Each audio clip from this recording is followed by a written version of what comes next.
En nuestro bloque económico.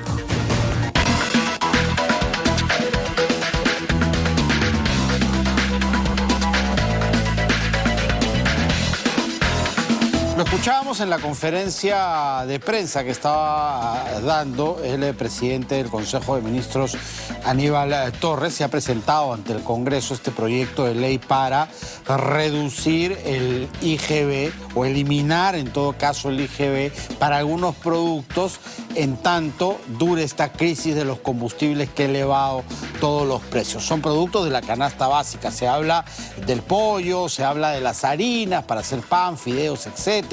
Se habla también de algunos productos de primera necesidad como frutas y verduras.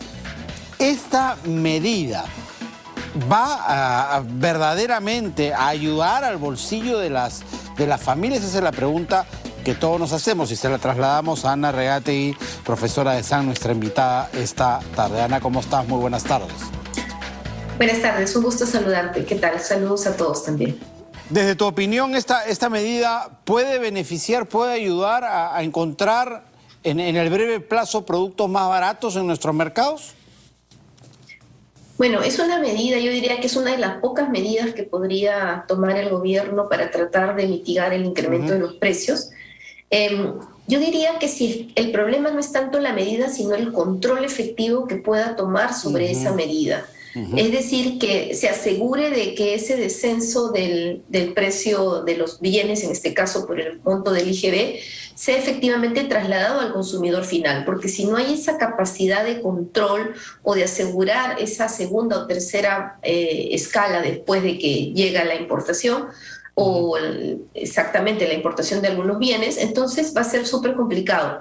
Yo diría que si es que el Estado pudiera tomar el control de por lo menos el 80% de los bienes importados y a esos hacerle seguimiento continuo y asegurar que efectivamente se estén transfiriendo esos bienes al precio que se debiera, podría efectivamente convertirse en un elemento que ayude a las familias a tener precios más bajos. Pero si no hay ese control, de nada serviría la norma, ¿no? Entonces la norma, si todo se solucionara con normas, estaríamos pero en el paraíso. Entonces la norma puede ser buena, pero lo que tiene que ir acompañado es de un adecuado control y ejecución o implantación de esa norma, que es en realidad lo que más me preocuparía.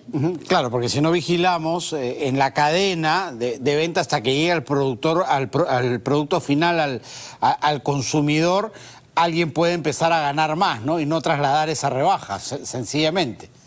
Exactamente, sobre todo cuando los bienes son de primera necesidad y no hay sustitutos que sean buenos y que el consumidor se sienta feliz de consumirlos, ¿no? Entonces, disculpen la redundancia. Entonces sí, como decía, la norma podría ser interesante, entendida bajo un contexto de la actual coyuntura internacional. Ahora, pero la pregunta es si estamos en capacidad, ¿no? de ejercer esa vigilancia, ¿no? Exactamente, y además una adecuada comunicación hacia la ciudadanía sobre lo que se está haciendo, ¿no? Creo que el Ministerio de Economía, la SUNAT misma, todos debieran de explicarnos mejor a los ciudadanos qué es lo que se está haciendo para que también nosotros seamos vigilantes respecto de estas medidas y que cuando vayamos a comprar seamos conscientes de lo que acaba de hacer el gobierno, porque efectivamente es un esfuerzo al final de todos los peruanos porque vamos a dejar de recaudar y son impuestos que se dejan de cobrar, ¿no? Entonces debieran de llegar hacia el consumidor que realmente lo necesita. Ahora, otro problema que se planteaba también es el grado de informalidad, sobre todo en la venta de productos de primera necesidad, donde no se pide boleta, no se pide factura, por ende no se cobra el IGB. Entonces allí, ¿cómo habría rebaja si en la informalidad el impuesto general a las ventas ni siquiera se cuenta? Claro, es que lo que pasa es que en esta cadena hay muchos productos, insumos que son importados, ¿no? Y esos insumos importados normalmente pasan por un sistema de aduanas, pasan por un sistema tributario, y de todas maneras debiera, si es que todo discurriera bien, debiera percolar hacia el mundo de la, vamos a decir, de las personas más necesitadas.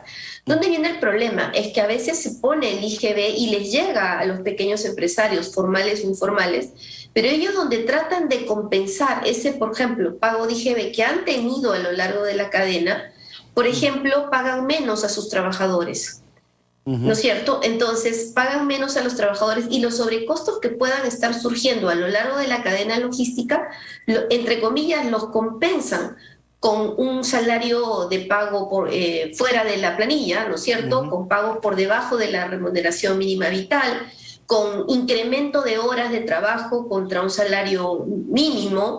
Entonces tratan de compensar los costos que encuentran en la cadena formal con aquellos costos donde no van a tener control.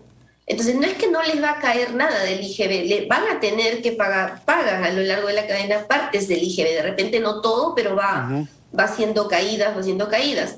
El tema es que ellos no pueden matar el IGB porque no tienen ventas con IGB, ¿no es cierto? Tienen compras de algunas cosas con IGB y no tienen ventas con IGB porque están en el mundo informal. Entonces ese sobrecosto desfoga por otro lado. Y una de las primeras cosas por las que desfoga ese sobrecosto es precarizar el salario, precarizar el empleo, o por ejemplo empezar a ocultar el uso de los servicios públicos como el agua, el internet incluso, o la electricidad. Entonces yo diría que el tratar de modificar este tema del IGB debiera ser temporal, como efectivamente lo ha propuesto el ministro, ¿no es cierto? No debiera de ser permanente. De repente yo me sentiría mucho más tranquila si se armara un esquema como el que teníamos para el Fondo de Compensación para los Combustibles, que se tuvo hasta antes de la pandemia y que funcionó bastante bien durante estas primeras décadas, los primeros años de este siglo.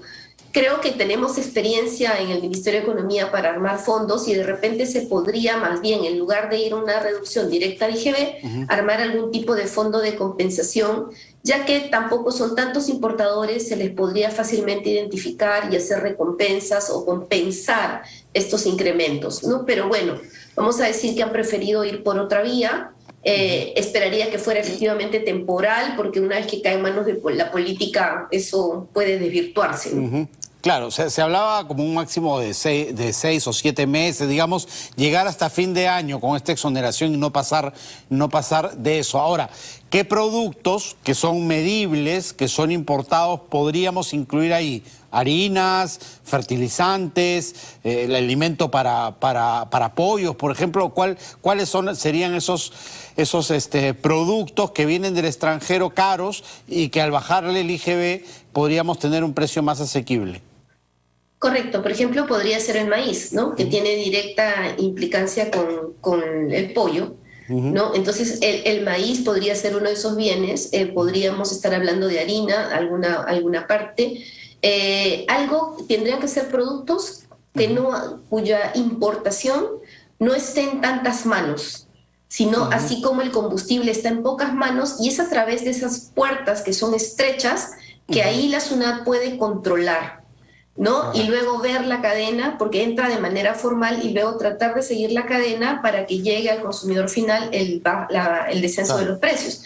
Pero si no puede allí controlar y empiezas a indiscriminar, a ponerle a muchos productos, por ejemplo las verduras, sería absurdo, ¿no es cierto? Que además Entonces, eso sí se maneja mucho en el mundo de la informalidad, ¿no? Desde el productor hasta el consumidor final no hay, pues ahí cobro de IGB, así que ahí impacto no habría, ¿no? Frutas, verduras, legumbres.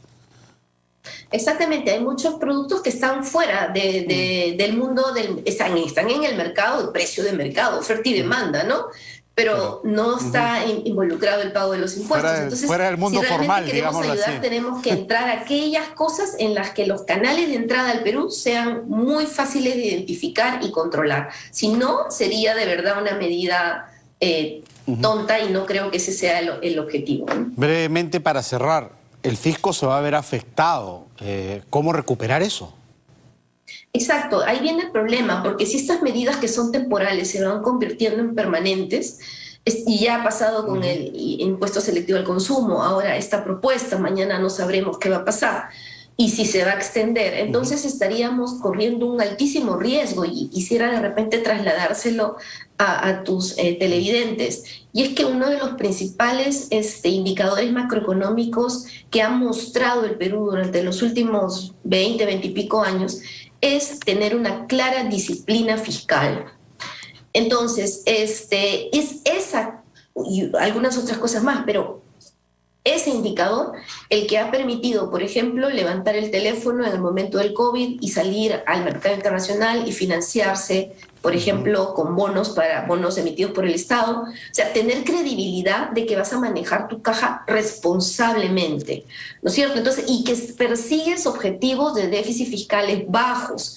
Entonces, si tú empiezas a relajar ya empiezo a ser dadivoso y bajas el impuesto y ahora le bajo al otro y el otro, pues solamente son golondrinas que no van a hacer el verano, que de repente a algunos les puede parecer simpático, pero que al mediano o largo plazo nos va a volver a generar problemas estructurales que luego, para poder corregir, el dolor será mucho más grande. Correcto. Medidas que te terminan pagando caro. Muchísimas gracias, Ana, por haber estado esta tarde con nosotros. Ustedes. Cerramos así nuestro bloque económico.